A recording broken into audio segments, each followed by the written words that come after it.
Jake Miller stood at the observation deck of Nexus Prime Station and watched ships come and go through the massive docking bays. The station was huge, bigger than any city he had ever seen on Earth. It spun slowly in space, creating artificial gravity that felt almost like home. Almost, but not quite. Everything here was designed for beings much larger than humans. The 19-year-old cadet adjusted his uniform and checked the time on his wrist device. He had 15 minutes before his first tactical class at the Galactic Military Academy. 3 months had passed since he arrived here, and he still felt like an outsider. The other cadets made sure he knew it too. Jake walked through the corridors of the Academy section. The walls were made of some kind of metal that changed color as he passed. Blue lights guided him toward his classroom. Other cadets moved around him, most of them twice his size or more. The Vorthak cadets were the biggest, standing 8 feet tall with thick scales covering their bodies. They looked like walking dinosaurs with sharp teeth and claws. Their eyes were yellow and cold. The Zephyrians were different. They looked like living crystals that caught and reflected light in strange ways. When they moved, they made soft musical sounds. Jake had learned they could communicate without speaking, sending thoughts directly to each other through some kind of mental link. They were smart, maybe the smartest beings in the galaxy. Then there were the Klaxons. They looked like giant insects with 6 arms and compound eyes. They moved in perfect coordination, like parts of a machine. Jake had never seen one of them make a mistake or move without purpose. They scared him almost as much as the Vorthak, but for different reasons. And then there were the humans. 12 of them out of thousands of cadets. Jake was one of the smaller ones, too. Back on Earth, he had been average height and build, but here he felt tiny. The other human cadets were spread across different classes and dormitories. Jake shared his room with a Zephyrian named Crixtail, who rarely spoke to him. Jake entered the tactical classroom and found his usual seat near the back. The desks were adjustable, thankfully, or he would need a ladder to reach his workspace. Commander Veltar was already at the front of the room, his massive Vorthak frame making the teaching platform look small. The commander's scales were darker than most Vorthak, almost black, with scars running across his face and arms. His yellow eyes scanned the room as cadets filed in. Brakthor entered with his 2 friends, Grokhan and Zethrak. They were all Vorthak cadets from the same homeworld. Brakthor was the largest of the 3, standing even taller than Commander Veltar. His scales were bright green with red markings that showed his high rank in Vorthak society. He looked at Jake and made a sound that might have been laughter or a growl. Jake tried to ignore them and focused on his datapad. Today's lesson was about fleet formations and attack patterns. He had studied this material for hours last night, reading everything he could find in the Academy database. Human cadets had to work twice as hard as everyone else just to keep up. Commander Veltar began the lesson. "Today we will practice the Kethron Assault Formation," he said in his deep voice. "This formation has been used successfully for over 200 years against enemy fleets." Jake raised his hand. The commander looked annoyed, but nodded for him to speak. "Sir, what if the enemy expects this formation?" Jake asked. "The Kethran pattern is in every tactical manual. Wouldn't they have countermeasures ready?" Several cadets turned to stare at Jake. Brakthor made that growling sound, again, louder this time. Commander Veltar's eyes narrowed. "Cadet Miller, the Kethron formation is proven in battle. It does not matter if the enemy knows about it. Superior firepower and discipline will always win." "But sir," Jake continued, "what if we change the formation slightly? Maybe move the heavy cruisers to the flanks instead of the center. It would confuse the enemy and give us better firing angles. The classroom went quiet. Commander Veltar stepped closer to Jake's desk. Cadet Miller, you have been in this academy for 3 months. The Kethron formation was developed by military strategists with centuries of experience. Do you think your primitive species knows better than the greatest minds in galactic history? Jake felt his face turn red. No, sir. I just thought... That is your problem, Cadet Miller. You think too much. Humans always think they can improve things that are already perfect. This is why your species was the last to join the Federation. You lacked the wisdom to accept proven methods. Brackthor and his friends were making quiet, laughing sounds now. Other cadets were looking at Jake with expressions that ranged from pity to disgust. Even Crixtall, his roommate, had turned away. Jake spent the rest of the class in silence. Commander. Veltar continued teaching the standard formation without any changes. Jake took notes, but his mind was racing. He could see 3 different ways to improve the formation, but he knew better than to speak up again. After class, Jake walked slowly back to his dormitory. The corridors seemed even larger than before, and he felt smaller with each step. He passed groups of alien cadets talking in their own languages. None of them looked at him. His dormitory room was on level 7 of the cadet housing section. It was designed for 2 occupants, but the furniture could adjust for different species. Jake's bed was much smaller than Crixtall's sleeping platform. The Zephyrian was already there when Jake entered, working on some kind of crystalline device that sparkled with inner light. "Hello, Crixtall," Jake said. The crystal being made a soft musical sound that Jake had learned meant acknowledgement. Crixtall rarely spoke in standard galactic language, preferring to communicate with other Zephyrians through their mental link. Jake sat on his bed and pulled out his study materials. Tomorrow would bring more classes, more disapproving looks, and more reminders that humans did not belong here. Physical combat training would be especially difficult. Last week, Brackthor had accidentally hit Jake during sparring practice, sending him to the medical bay with bruised ribs. The Academy's medical staff was excellent at treating injuries from different species, but they could not fix the damage to Jake's confidence. Every day brought new challenges that seemed designed to prove that humans were weak and unprepared for military service. Jake opened his tactical studies textbook and began reading about historical battles. The book showed the same formations, over and over again with minor variations. Each battle followed predictable patterns. The stronger fleet won by using superior numbers and firepower. There was no creativity, no surprise, no adaptation to unexpected situations. But Jake knew that human military history was different. On Earth, smaller armies had defeated larger ones by using terrain, weather, technology, and tactics that enemies did not expect. Humans had survived ice ages, plagues, and wars by adapting when other species might have given up. The problem was that nobody here wanted to hear about human military history. To them, humans were newcomers who had barely discovered space travel.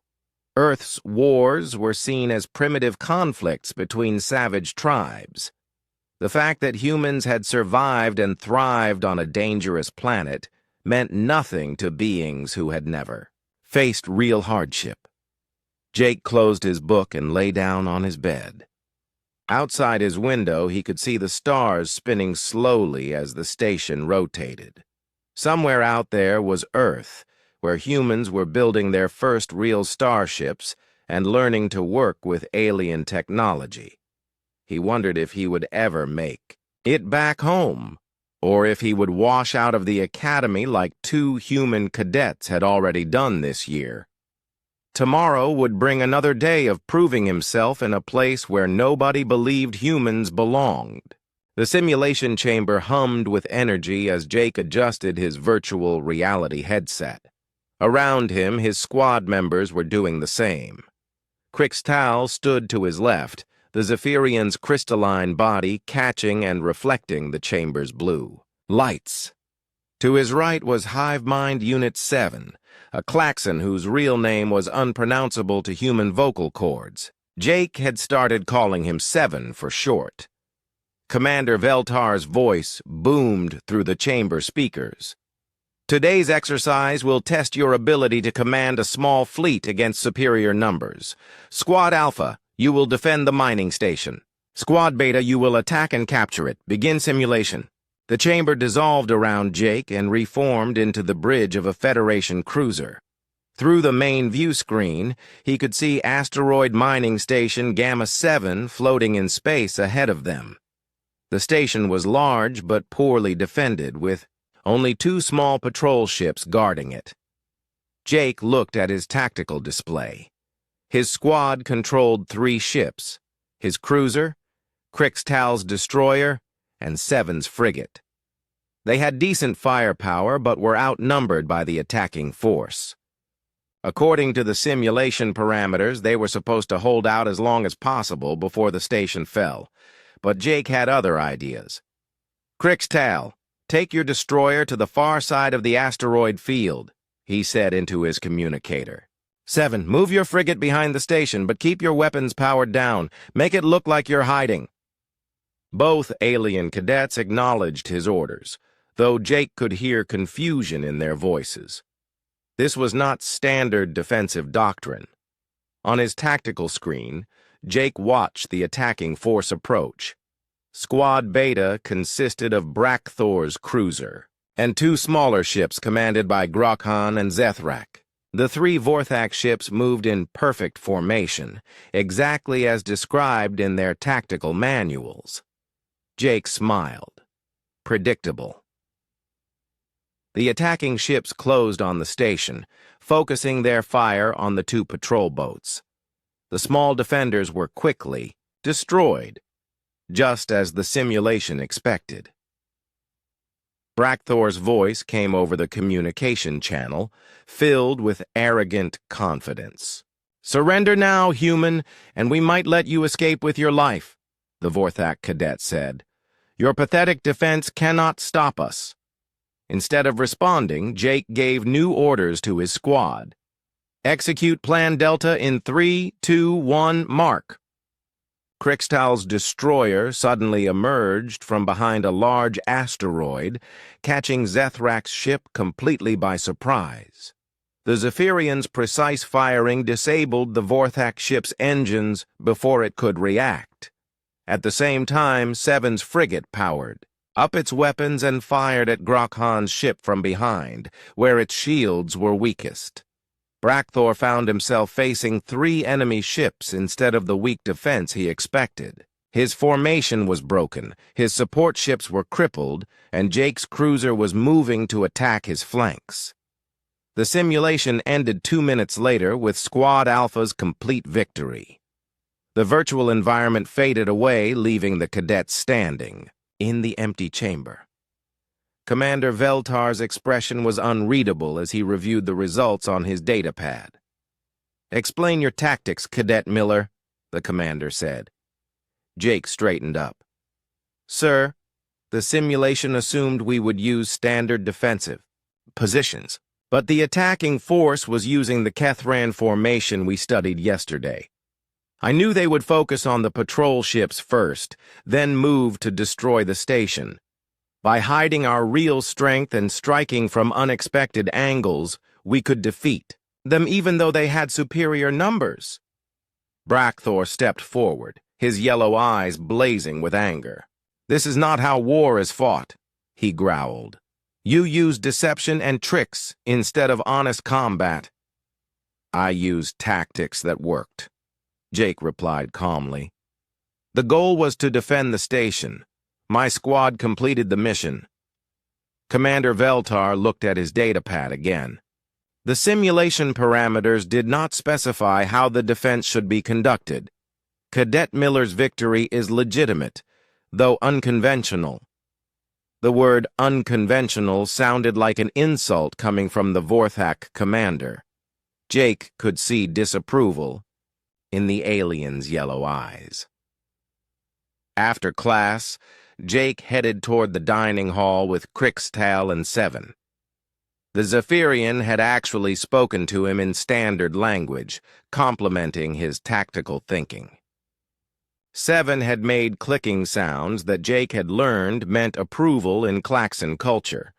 The dining hall was enormous, designed to accommodate thousands of cadets from dozens of different species. Jake got his food from the human section of the serving area and found an empty table near the windows. Crixtal and Seven sat with him, which was unusual. Normally, each species ate together. They were halfway through their meal when Brakthor approached their table. The massive Vorthak cadet was flanked by Grokhan and Zethrak, both of whom looked angry about their defeat in the simulation. Human. Brakthor said, his voice low and threatening. Your tricks will not work in real combat. Enemies expect honor and strength, not cowardice and deception. Jake looked up at the towering alien. The simulation counted it as a victory. That's what matters. The simulation is just a game, Grokhan added.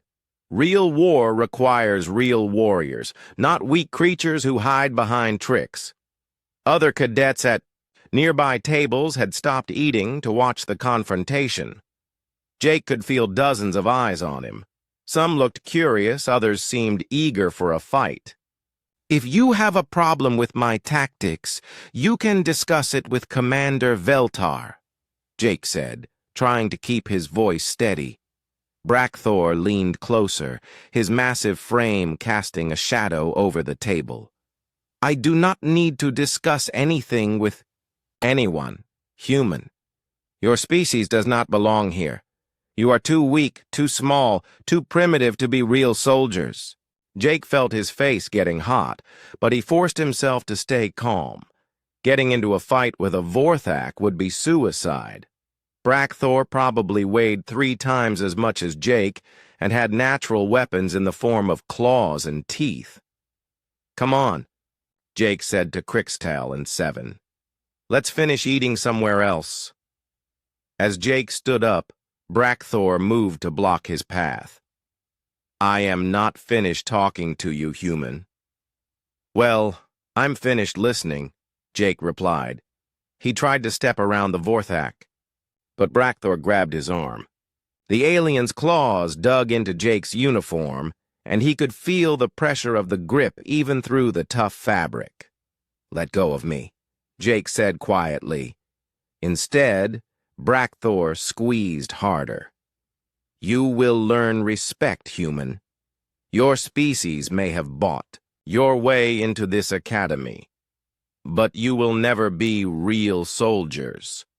Crixtal made a sharp musical sound and Seven clicked rapidly. Both aliens were telling Brakthor to release Jake, but their words had no effect on the angry Vorthak. Finally, Brakthor let go and stepped back. This is not over, human. Someday you will face real combat, and your tricks will not save you. Jake rubbed his arm where Brakthor had grabbed him. He could feel bruises forming under his sleeve. Are you threatening me? I am promising you, Brakthor replied. Your species is weak. You proved nothing today except that humans cannot fight with honor. The 3 Vorthak cadets turned and walked away, leaving Jake standing by his table with every eye in the dining hall watching him. Conversation slowly resumed, but Jake could hear whispers and comments in various alien languages. He sat back down, no longer hungry. Crixtal's crystalline body was glowing brighter than usual, which Jake had learned meant the Zephyrian was agitated. Seven was making soft clicking sounds that indicated concern. Thank you both, Jake said to his squad mates.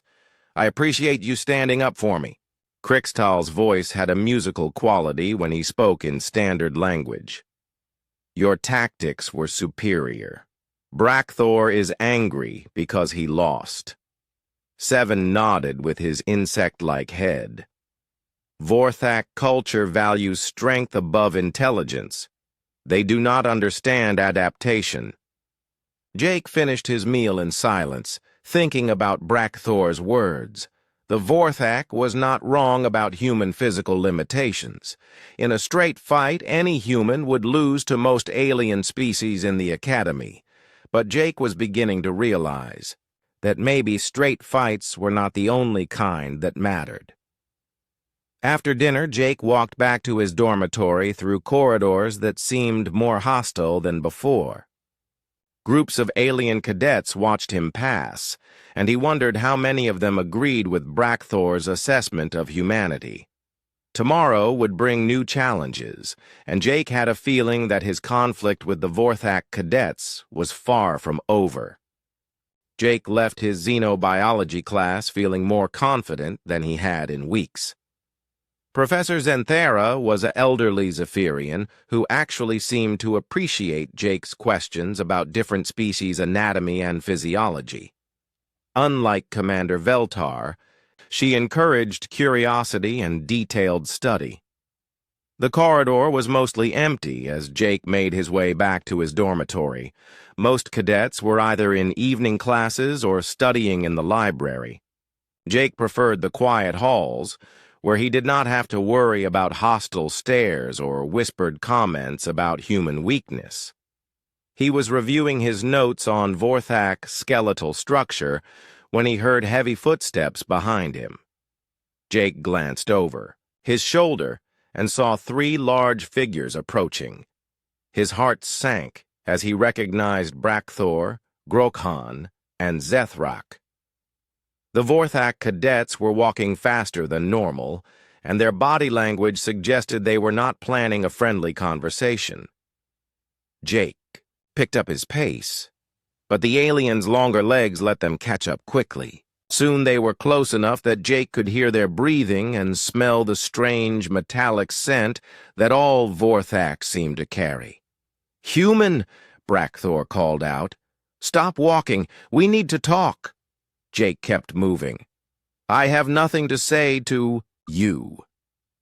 "But we have something to say to you," Grokhan added, "about your place in this academy."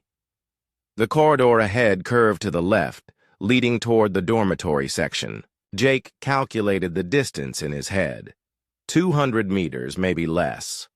If he could make it to the common areas, there would be other cadets around.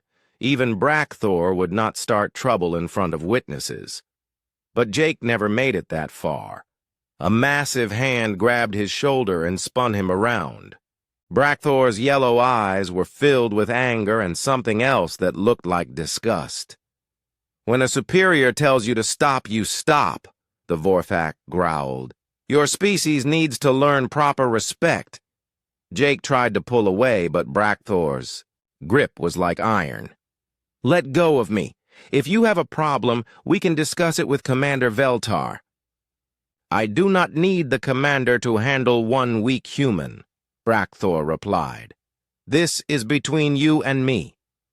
Grokhan and Zethrak moved to flank Jake, cutting off any escape routes. All three Vorthak were grinning, showing their sharp teeth. Jake realized that this confrontation had been planned. "What do you want?" Jake asked. "I want you to understand something," Brackthor said. "Your victory in the simulation was meaningless. In real combat, tricks and deception will not save you. Only strength matters, and humans have no strength." Jake's mind was racing. He was trapped in a corridor with three aliens who could easily overpower him. Shouting for help would only make him look weak, and there might not be anyone close enough. To hear anyway. "I get it," Jake said, trying to keep his voice calm. "You think humans are weak. You've made your point. Can we call this finished?" "No," Brackthor replied. "We cannot. You embarrassed me in front of the entire class. You made me look foolish with your primitive tactics. That requires correction." The Vorthak's grip tightened on Jake's shoulder, claws digging through his uniform. Jake winced at the pain, but refused to cry out. "Let me show you what real strength looks like," Brackthor continued. "Let me teach you why humans will never be true warriors." Without warning, Brackthor released Jake's shoulder and took a step back. For a moment, Jake thought the confrontation was over. Then he saw the Vorthak's leg moving in a powerful kick aimed directly at his chest. The impact felt like being hit by a flying truck. Jake's feet left the ground as he flew backward through the air. His back slammed into the corridor wall with enough force to crack the metal paneling. Pain exploded through his ribs and spine as he crumpled to the floor, gasping for breath. Through the haze of pain, Jake heard Brackthor laughing. "Pathetic! One kick, and the mighty human warrior cannot even stand." Jake tried to breathe, but his lungs would not work properly. His ribs felt like they were on fire, and every movement sent fresh waves of agony through his body. He could taste blood in his mouth. "Perhaps now you understand," Grokhan said. "Humans are fragile creatures. You break so easily. This is what happens when inferior species try to compete with their betters," Zethrak added. "Nature has a way of correcting such mistakes." Jake struggled to his knees, using the wall for support. His vision was blurry and his head was spinning, but something deep inside him was changing. The pain was still there, but it was being pushed aside by something else, something older and more primitive than conscious thought. Brackthor stepped closer, looming over Jake's kneeling form. "Have you learned your lesson, human?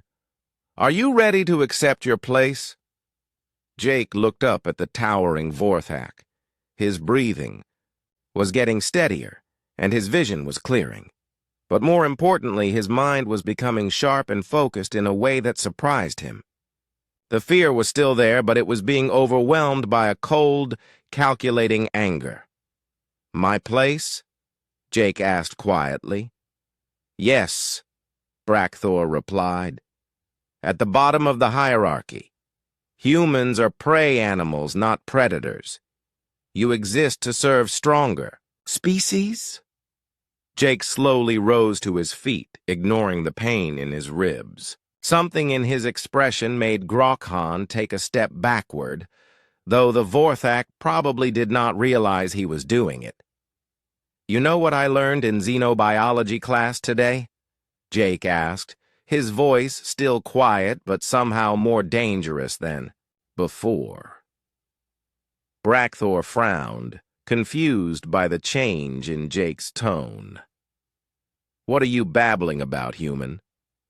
"I learned about Vorthak anatomy," Jake continued, "about how your spine connects to your skull, about the nerve clusters in your neck, about the pressure points that can temporarily paralyze your entire nervous system." The three aliens exchanged glances. Something in Jake's voice was making them nervous, though they might not have understood why. "Your threats mean nothing," Brackthor said, but he sounded less certain than before. "You are still just a weak human." Jake smiled, and there was something in that expression that made all three Vorthak take another step backward. It was not the smile of a frightened prey animal. It was the smile of a predator who had just spotted weakness in his enemies.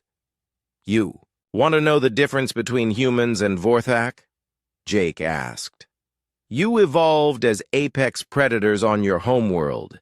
You never had to fight for survival because nothing could threaten you. But humans evolved as persistence hunters on a planet that was constantly trying to kill us." Jake took a step forward, and surprisingly, Brackthor took a step back. We survived ice ages by adapting. We survived plagues by learning. We survived wars by becoming better at killing than anything else on our planet.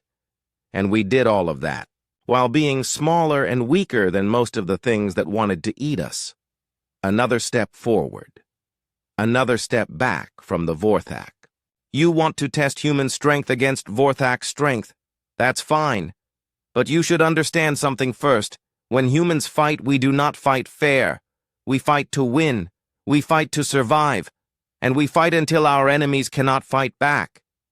Brakthor's yellow eyes were wide now. He had expected Jake to cower, to beg, to accept defeat. Instead, he was facing something that his predator instincts were telling him was dangerous. You are still just one small human, Brakthor said. But his voice lacked its earlier confidence. Yes, Jake agreed. One small human who knows exactly where to hit you to drop you on the floor. One small human who has been studying your anatomy for 3 months. One small human who is no longer afraid of you. Jake's smile grew wider. So, the question is, do you really want to find out what happens when a human stops trying to be civilized? Brakthor stared at Jake for a long moment, confusion and anger warring in his yellow eyes. The massive Vorthak was not used to prey animals that fought back, especially not with words that carried the weight of genuine threat. You think you can frighten me with talk? Brakthor finally said, but his voice had lost some of its earlier confidence. You are still just a small, weak human. Maybe, Jake replied, his breathing now steady despite the pain in his ribs. But I am a small, weak human who knows that your species has a nerve cluster right here. Jake pointed to a spot on his own neck, just below the base of his skull. Professor Zenthara explained it very clearly in today's lecture. Vorthak nervous systems are more centralized than human nervous systems. One precise strike to that cluster, and your entire body goes numb for about an hour. Grakhan and Zethrak exchanged worried glances. They had never heard a human speak with such clinical precision about violence before. Your threats are meaningless, Brakthor growled, but he made no move to attack. Even if you know our anatomy, you lack the speed and strength to exploit such knowledge. Do I? Jake asked. You just proved that Vorthak attacks are straightforward and predictable. You kicked me exactly where I expected you to kick me. Your species relies on strength and intimidation, but you have no experience with opponents who actually fight back intelligently. Jake took another step forward, and again Brakthor stepped back. The corridor suddenly felt smaller, as if Jake's presence was somehow taking up more space than his physical body should allow. Humans spent millions of years learning to kill things bigger and stronger than themselves, Jake continued. We used tools, traps, teamwork, and precise knowledge of anatomy. We studied our prey until we knew exactly where to strike for maximum effect. We are not your prey, Zethrak said, but his voice was uncertain. No, Jake agreed. You are not my prey. You are my classmates. But you decided to attack me, which means you made yourselves my opponents, and humans have been dealing with bigger, stronger opponents for a very long time. Brakthor's natural aggression finally overcame his growing unease. Enough talk, he snarled. I will show you what happens to humans who dare threaten their betters. The Vorthak lunged forward with surprising speed, his massive arms reaching out to grab Jake. But Jake was no longer where Brakthor expected him to be. 3 months of studying alien anatomy and watching Vorthak movement patterns had taught Jake something important. Vorthak were fast in straight lines, but their heavy build made them less agile when changing direction. Jake sidestepped at the last possible moment, using Brackthor's own momentum against him.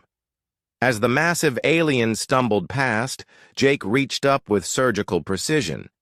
His fingers found the exact nerve cluster he had learned about in xenobiology class, just below the base of Brackthor's skull. Jake pressed hard with his thumb and 2 fingers, applying pressure to the vulnerable point with all the strength he could muster. The effect was immediate and dramatic. Brackthor's yellow eyes went wide with shock as his nervous system overloaded. His legs buckled and he crashed to the floor with a sound like falling boulders. The mighty Vorthak warrior lay there twitching, completely unable to move or speak. Grokhan and Zethrak froze in complete disbelief. They stared at their fallen leader, then at Jake, then back at Brackthor. Their predator brains could not process what they had just witnessed. "As I said," Jake said calmly, though his heart was pounding. "One precise strike to the nerve cluster. He will be fine in about an hour, but right now he cannot move anything except his eyes." Jake turned to face the other 2 Vorthak. They were both larger than him, but something had changed in their body language. They no longer looked like confident predators. They looked like confused and frightened animals. "Now," Jake said, his voice still calm and controlled, "do either of you want to continue this conversation, or are we finished here?" Neither Vorthak moved. They kept staring at Jake as if seeing him for the first time. The small human who had been cowering on the floor minutes earlier had somehow defeated their strongest warrior using nothing but knowledge and precision. "Good," Jake said. "Let me explain something to both of you, and you can explain it to Brackthor when he recovers." Jake stepped closer to the 2 aliens, and they instinctively backed away.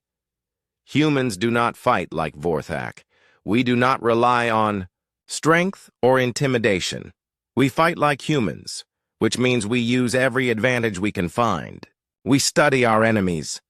We learn their weaknesses, and we strike precisely where it will do the most damage. Grokhan tried to speak, but only managed a strange croaking sound. "I know where both of your nerve clusters are located," Jake continued. "I know how much pressure is needed to trigger temporary paralysis. I know the exact angle of attack that will work best. And I know that neither of you is fast enough to stop me if I decide to use that knowledge." Zethrak found his voice. "This is not how civilized beings conduct themselves." Jake laughed, and there was no humor in the sound. "Civilized?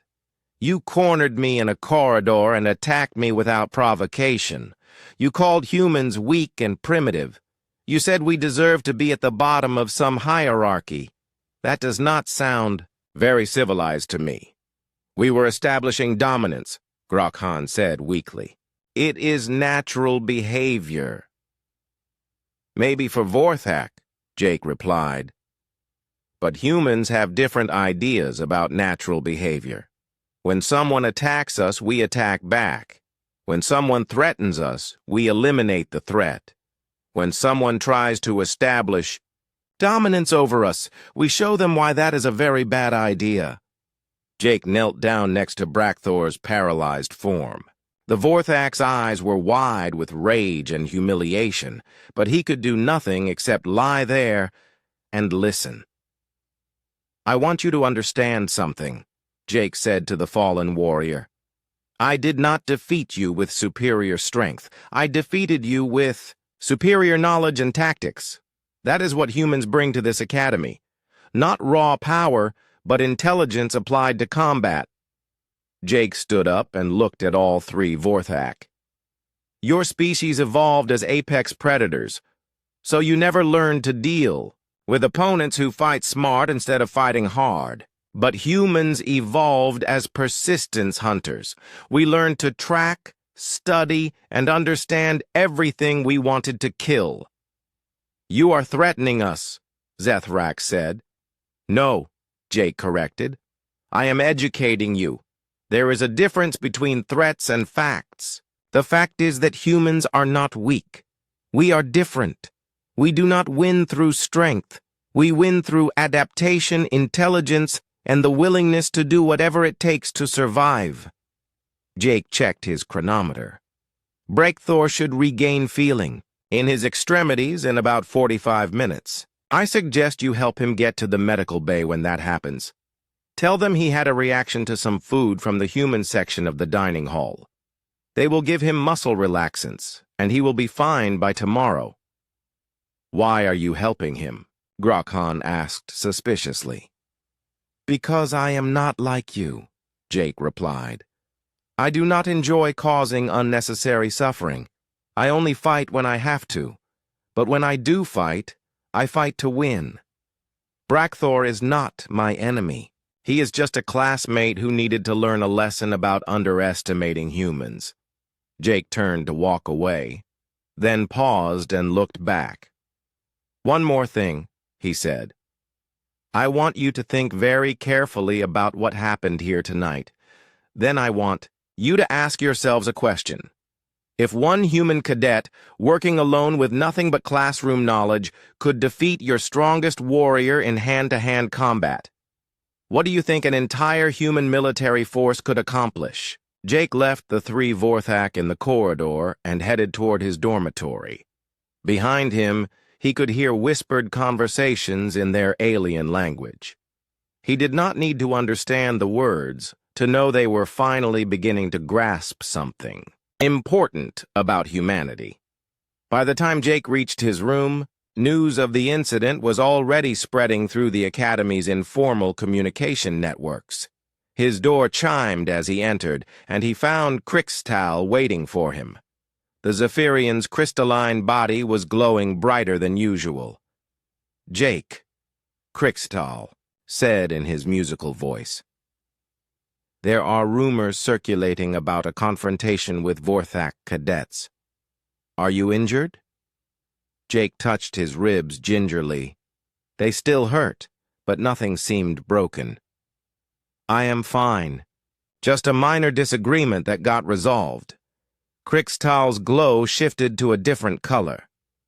The rumors say that you defeated Brackthor in combat. Is this accurate? Brackthor learned something about human anatomy, Jake replied carefully. I think he will be more respectful in the future. The Zephyrian made a soft, musical sound that Jake had learned indicated deep thought. Fascinating. Perhaps we have underestimated human capabilities. Jake sat down on his bed and pulled out his study materials. Maybe you have, but that is okay. Most humans underestimate alien capabilities, too. The important thing is that we all learn from each other. But as Jake opened his textbooks, he knew that everything had changed. Word would spread quickly through the academy about what had happened. In that corridor, some cadets would be impressed, others would be frightened, and still others would see it as a challenge. Tomorrow would bring new problems and new opportunities. But tonight, for the first time since arriving at the academy, Jake felt like he truly belonged here. 2 weeks after the corridor incident, Jake noticed that everything at the academy had changed.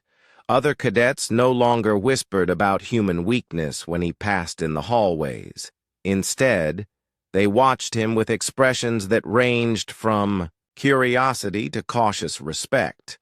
Some even nodded in greeting, which had never happened before. The change was most obvious in his classes. Commander Veltar still disapproved of unconventional tactics, but he no longer dismissed Jake's suggestions with quite the same contempt. Other instructors had begun asking Jake questions about human military history and combat techniques. Professor Zenthara had even invited him to give a presentation on human anatomy to her advanced xenobiology class. But the biggest change was in his relationship with the other human cadets. Lisa Park, Tony Rodriguez, and Sam Johnson had all approached him in the past few days, wanting to know what had really happened with Brackthor. Word had spread through the human community that one of their own had finally stood up to alien bullying and won. Jake was walking to his morning tactical class when he encountered an unexpected sight. Brackthor was waiting outside the classroom, leaning against the wall with his massive arms crossed. The Vorthak's yellow eyes tracked Jake's approach, but there was no anger in his expression. "Human," Brackthor said as Jake drew near. Jake tensed, ready for another confrontation. "Brackthor, I wish to speak with you," the Vorthak continued, "about what happened in the corridor." "What about it?" Jake asked carefully. Brackthor looked around to make sure no other cadets were listening, then spoke in a lower voice. "You could have seriously injured me. That nerve technique could have caused permanent damage if applied incorrectly, but you used exactly the right amount of pressure to achieve temporary paralysis without lasting harm." "Why?"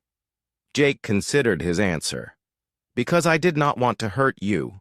I just wanted you to stop attacking me." "But I had attacked you first. I had shown aggression toward you and your species. By Vorthak customs, you would have been justified in responding with maximum force." "I am not Vorthak," Jake replied. "Humans do not believe in causing unnecessary suffering, even to enemies." Brackthor nodded slowly. "This is something I have been thinking about.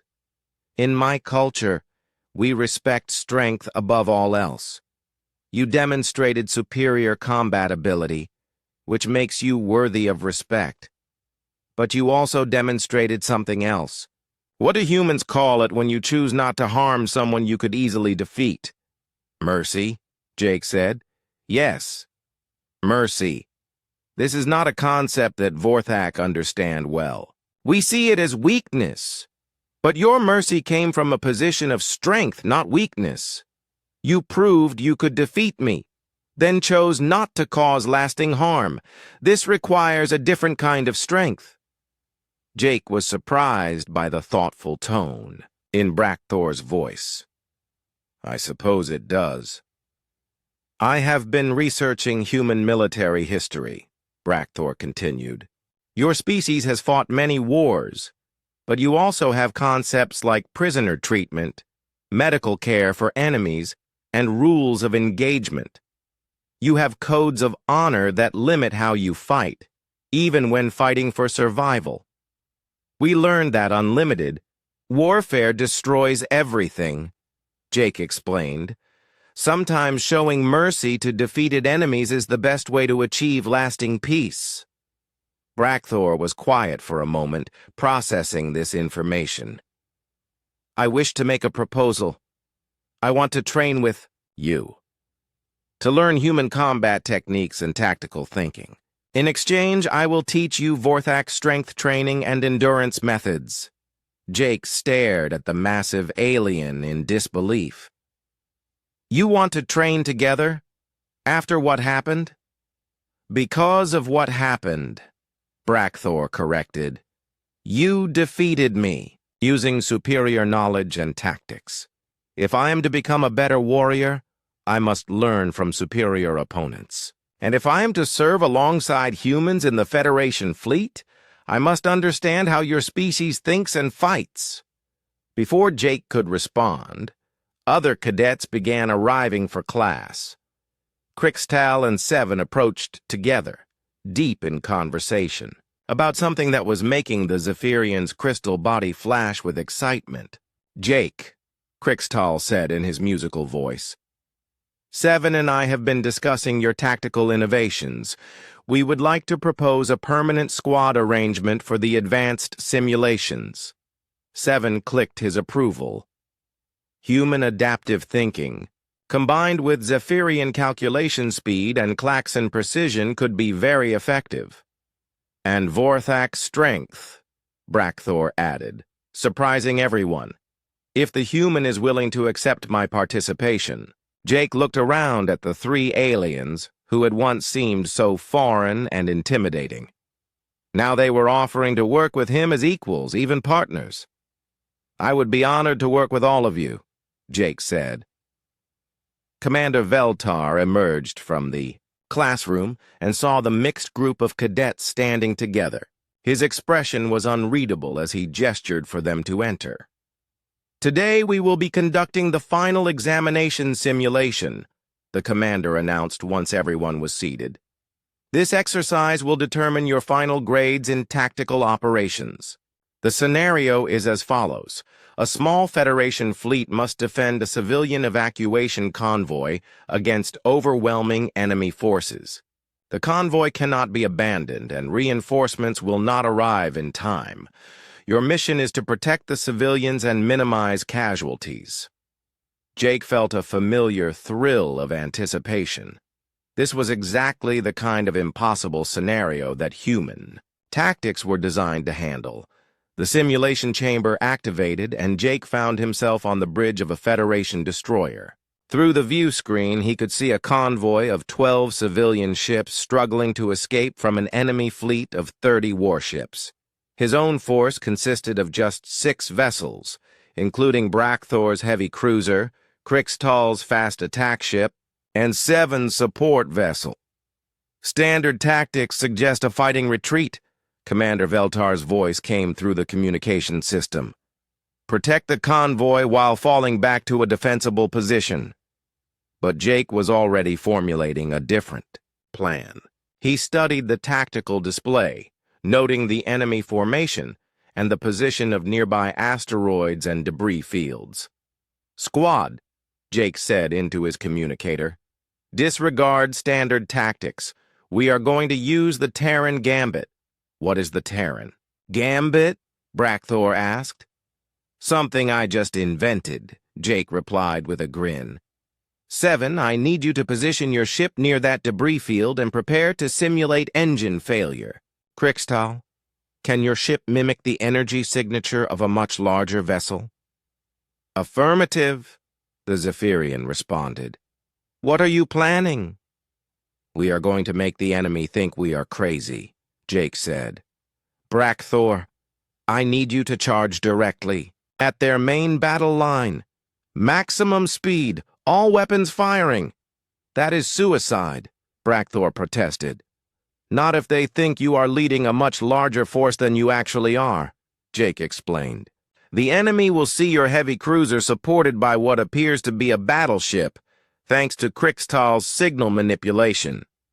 They will assume we have reinforcements hiding in the debris field, thanks to 7's fake distress signals."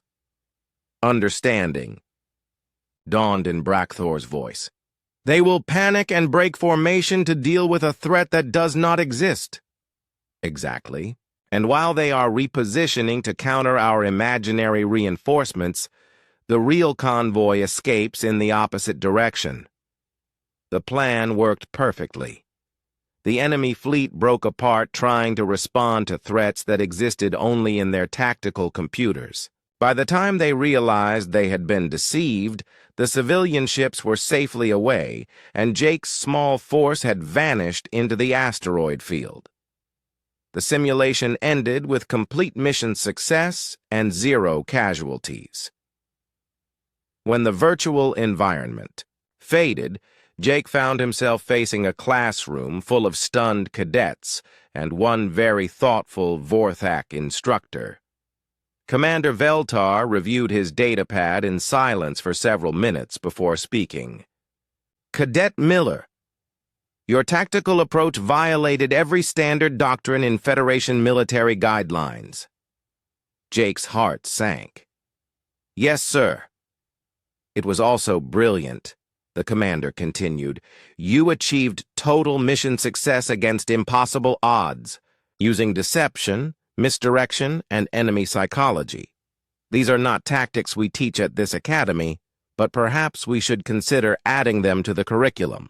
The classroom erupted in discussions as cadets from different species began talking excitedly about the simulation.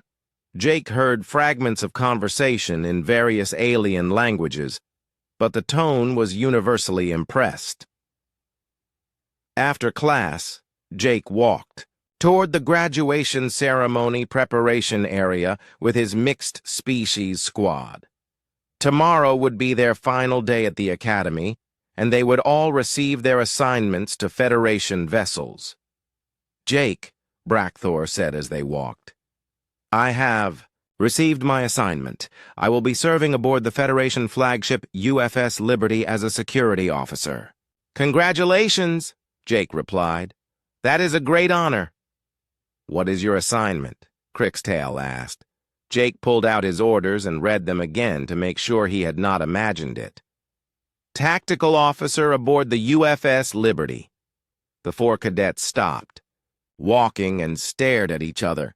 Seven was the first to make his clicking sound of amusement. "It appears the Federation wants to keep our squad together," the klaxon observed. "Or they want to see what happens when you put a human tactical officer on the same ship as crews from every major species," Jake said. Brackthor grinned, showing his sharp teeth. "I think they will find out that humans make excellent allies and very dangerous enemies.